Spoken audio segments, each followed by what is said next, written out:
What struck you the most, Senator? Okay. There's a lot in her budget, and I assume you've had the briefing that she didn't talk about. What struck you the most today, either from the speech or from what you've learned from the budget document? Well, I think what impressed us the most is what is not there. This is really not a budget. It is another partial deficit mitigation plan. Because according to the numbers we have from our Office of Fiscal Analysis, it does not account for about $3 billion of what our likely deficit will be. $400 million for the current fiscal year, $1 billion for fiscal year 2010, $1.6 billion for fiscal year 2011. So what the governor has given us is really only a partial budget.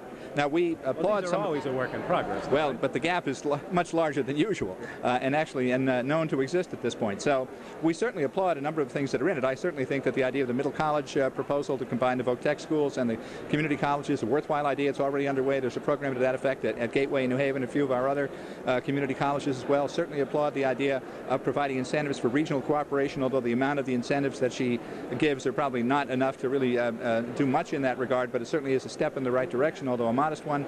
Expanding eligibility for Meals on Wheels programs and things of that nature. Those are all things that certainly we applaud and agree to, but there is, as we said, a very substantial gap here.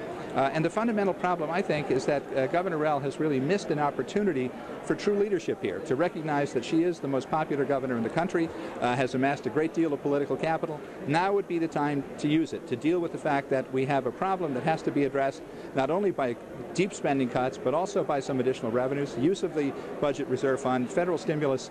All of these things have to be part of what we're ultimately going to deal with. So we would await, in effect, the rest of her budget, because she's given us something that's $3 billion short. So in your view, in order to close that additional gap, we're going to have to look at some sort of tax increase. I think we have to look at, we cannot dismiss anything at this point. We have to look across the board at a balanced approach that will have to include some new revenues. I think that, unfortunately... Using the rainy day fund and the stimulus money from the federal government, you think there's still going to be a need for more money? I think so. If you look at the size of the gap as projected to be, I think that she has to some extent taken the easy way out here.